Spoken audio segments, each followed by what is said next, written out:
Oh, hey, look at this. Looks like we got ourselves a little old convoy. How did we get it wrong? Nobody saw it coming. The small fringe minority holding unacceptable views. The way through this pandemic is by getting everyone vaccinated.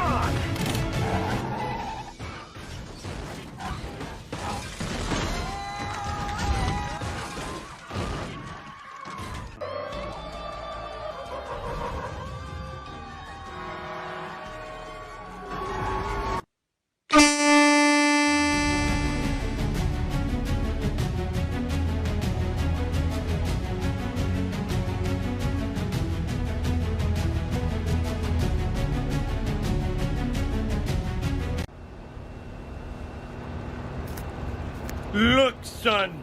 It's one of nature's most beautiful sights! The convoy!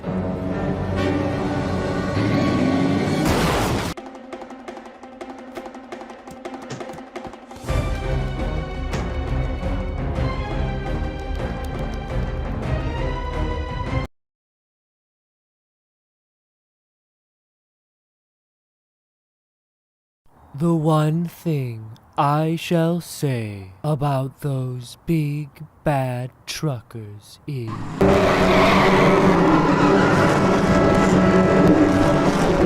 there's one thing I'll say about that trucker convoy. It's that there.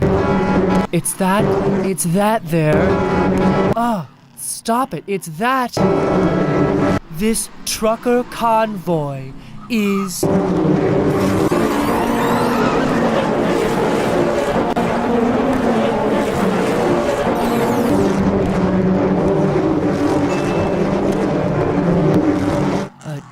tiny fringe minority. Ugh. We stayed focused on following the science, on promoting public health rules, and Canadians stepped up in their communities. They stepped up for their frontline health workers. They stepped up for each other, and Canada has never been so strong and together as we are now. There's a level of admiration I actually have for China, because their basic dictatorship, regardless of the fact that we are attacking your fundamental rights or limiting your fundamental rights, and the Charter says that's wrong, we're still going to go ahead and do with it. We are at war. We are at war for our family, our children, our lives. The 14th Amendment gives us due process. It guarantees us equal protection under the laws. So why in the world are the unvaccinated being treated differently than the vaccinated? It is the new segregation. It is the new discrimination. And we have to stop it. Government for the people, by the people, will not be destroyed. The founding fathers of this country understood that there's going to come a point in time where the federal government will need to be checked. If not, they will become tyrants. And that is what's happening now. So, the Declaration of Independence says that everyone, by virtue of being a human being, has the right to life, liberty, and the pursuit of happiness. The federal government, their purpose is to protect the rights of those citizens, the rights of us to our life, liberty, and pursuit of happiness. The third point of that document is if they fail to protect its citizens and enforce those rights, the citizens have a right to revolt. Do you understand? We have a right to resist. And we have an obligation and a duty to do so. Do you understand? Do you understand when it says a duty to step between a tyrannical government and its laws? They are coming for our children. We cannot sit down. Every great leader knows, every one of them, even the bad ones know, that if you want to affect the country, you go for its children. When in the world do we start having children as bulletproof vests for us. When in the world do we start testing things on children? It comes to us first. And when you come for our children, you have started a war. And they have declared war, and we are answering to that war. We are magistrates, and I need you, each one reach one and teach one. Do you understand? As a magistrate in this country, the United States government, our local leaders have to answer to us. The 9th Amendment says that any rights that are not enumerated in the Constitution are reserved for the people. So I don't want to hear that mandates are not enumerated in the Constitution, because for the fact that it's not enumerated means that that authority and those rights goes to us. And so every one of these mandates are illegal. Every single one of them.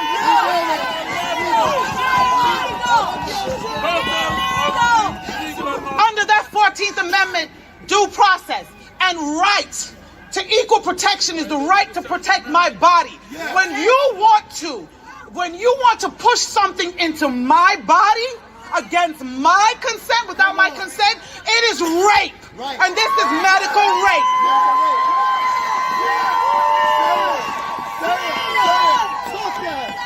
When you want to take my children into a room and give them a Snicker bar and some damn fries and talk about come get this vaccine, it is tantamount to kidnapping. That's what it is. You don't have control of my children. You don't have control of me. They shut our doors and try to give us God Fauci. To hell with Fauci.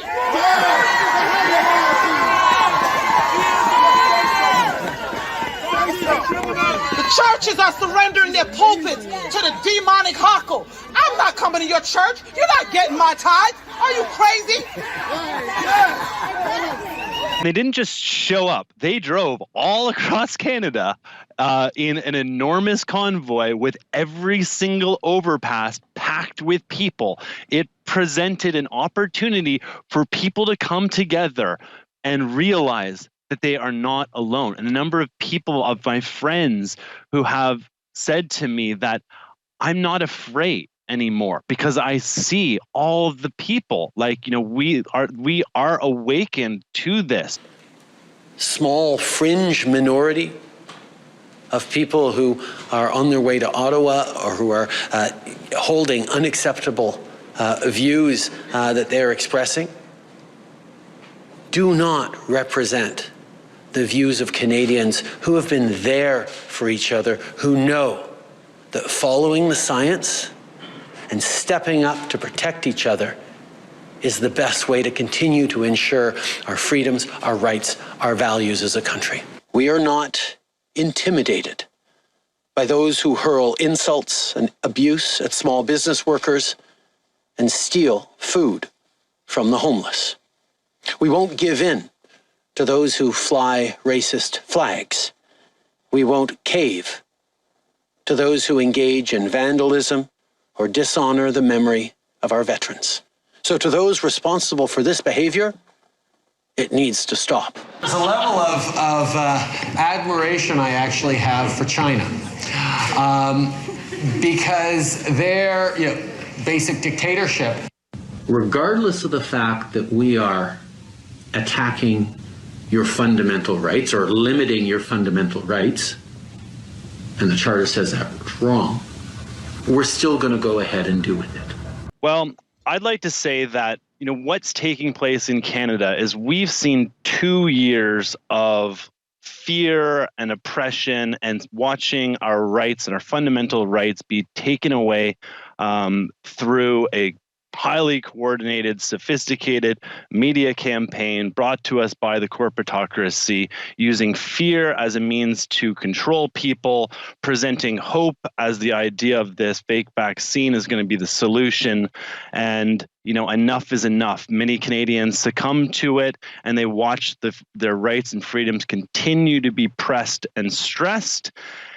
And now, they've awoke the truckers, and the truckers represent a spearhead that Canadians are uniting under. just like the mass psychosis where, people were lost and didn't know where to go and have been channeling their hate towards, the unvaccinated. The same thing is happening here with people haven't had any path forward or any hope. And in Canada too, I mean, it's been, there's been a lack of human connection and love and basic humanity. People have been demoralized. But now there's this great occurrence that's happened where Canadians of all backgrounds are coming together with one word in mind, and that word is freedom. And what's taking place in Ottawa right now is truly incredible. I heard those words that Justine was saying, and they do not reflect what's actually going on the ground. With our show, the Love and Freedom Show, we've been live streaming and talking to truckers and going out in the streets and interviewing people, and it's more like, I don't know, it's like almost like a festival. I'd say I kind of call it Freezing Man, because it's like Burning Man North.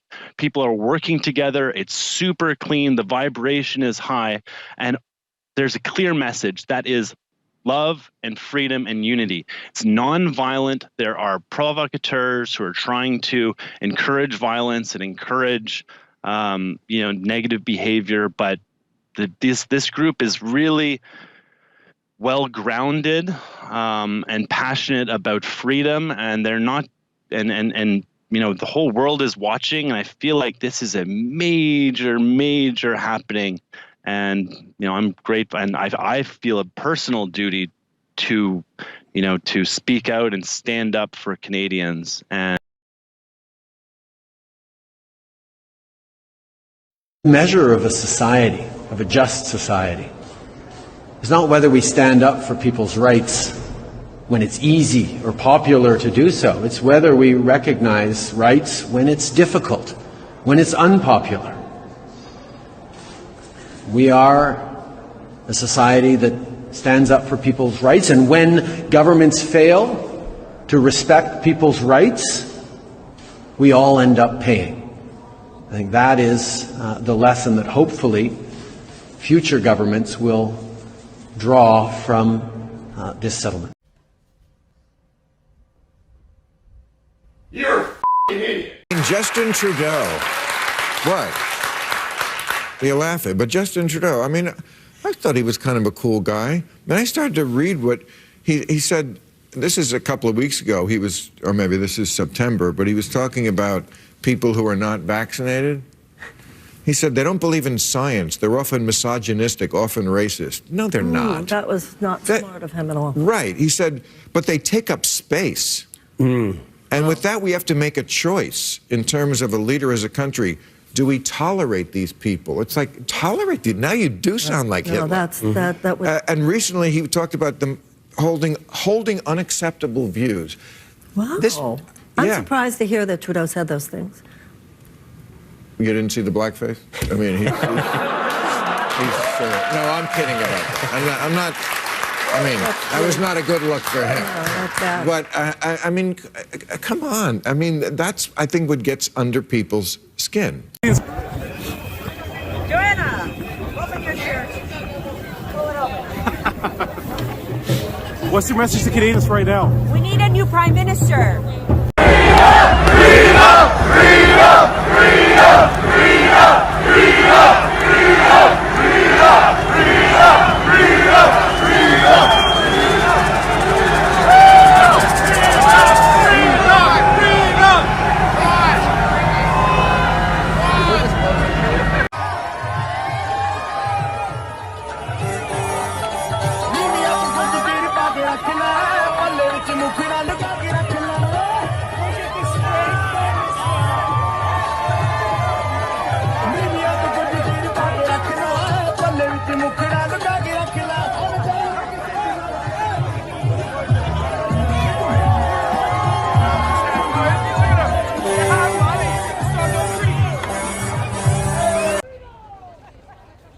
I don't believe that fines or arrestations is going to stop anyone from coming here. We are a peaceful bunch. I don't believe the police are even going to make a move on this. They want those powers. They want to arrest people. It's not going to happen. The police is not going to come here and arrest people when there's children here, there's the elderly, there's people of all nationalities, It just doesn't make any sense. We're here for one reason. We're here to end mandates, and we want to do it peacefully. We're not here to cause any problems, so there's no reason why a problem should be caused on us. Freedom over fear! We want no cure, no mask! There's a state of emergency. I'm like wondering where this emergency is. I see love and freedom and unity. That's all I see here. I don't see an emergency. Hug your neighbor! It's a super spreader event! I'm in it for the long haul. Like, I'll be back next weekend. I'll be back the next weekend. I'll be back in July. It'll be nice weather. I'll be camping out on Parliament Hill. Join your brothers and sisters in front of the Parliament and show them why we're here for. We don't care about the states of emergency. They can throw anything at us. We won't move an inch. We are here for change. We are here to be listened. Until it won't change, we won't move. You can throw the army at us, we won't move an inch. We're proud Canadians. We're here for our future, the future of this country and our kids.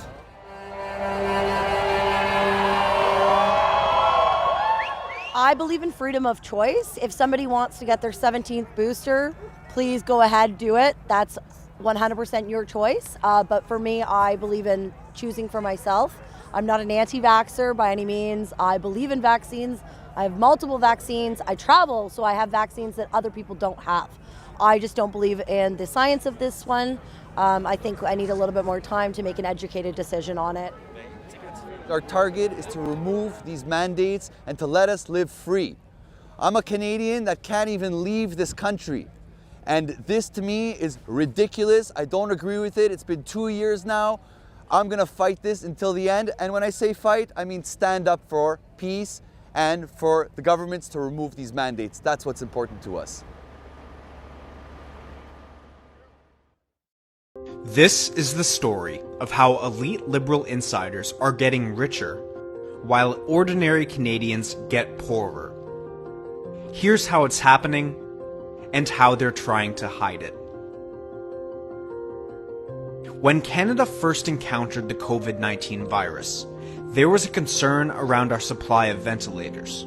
Luckily, Justin Trudeau had an idea. He gave $237 million of our tax dollars to Baylis Medical Company Inc., owned by Frank Baylis. Who is Frank Baylis? Frank Baylis is a former Liberal MP and elite friend of Justin Trudeau. You see, Canada has lobbying laws, which prohibit MPs from lobbying the government for 5 years after leaving office. This means Trudeau couldn't directly hand our tax dollars to his friend Baylis. But that didn't stop the government from quickly awarding the contract to Baylis in spite of Canada's lobbying laws. The cherry on top, Trudeau seemingly overpaid for each ventilator by $10,000, or $100 million overall. Justin Trudeau, of course, denies that he knew anything about the government giving $250 million to a former Liberal MP. But internal documents say otherwise. Here you can see an email thread from Trudeau's staff. They name Baylis directly and celebrate him getting approved. How did Trudeau's team directly name Baylis if they had no idea he was later involved? While these Liberal elites get richer, ordinary Canadians are getting poorer. Canada has been taking on some of the highest levels of debt on the entire planet, but we still have the highest unemployment rate in the G7. Justin Trudeau thinks we are stupid. He thinks we are going to keep putting up with this corruption. The only reason corruption like this is allowed to continue is because the media is keeping voters in the dark. We need your help to show voters what is really going on with this government. So like, comment, and share this video with your friends and family, because the future of our country is in your hands.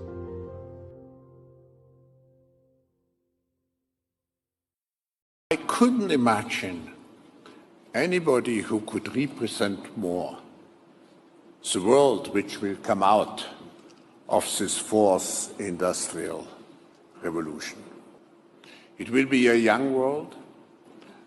It will be a digital world.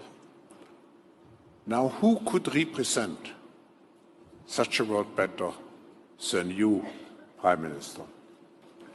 We are very glad that at the beginning of this meeting, you are talking to us to represent also a new, open Canada.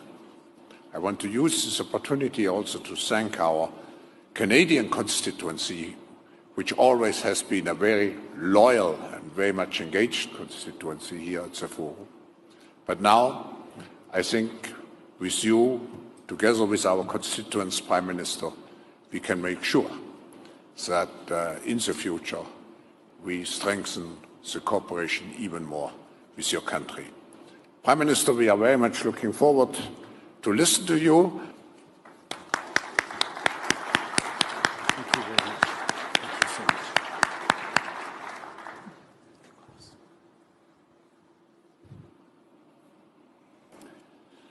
Thank you, Professor Schwab, for your warm welcome and for bringing this impressive group together.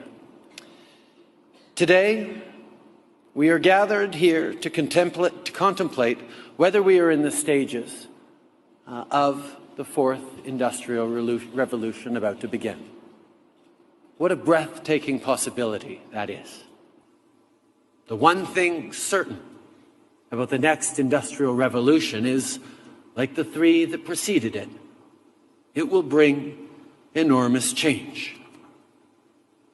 And if you are looking for a country that has the diversity, the resilience, the positivity, and mostly the confidence that will not just manage this change, but take advantage of it, there has never been a better time to look to Canada.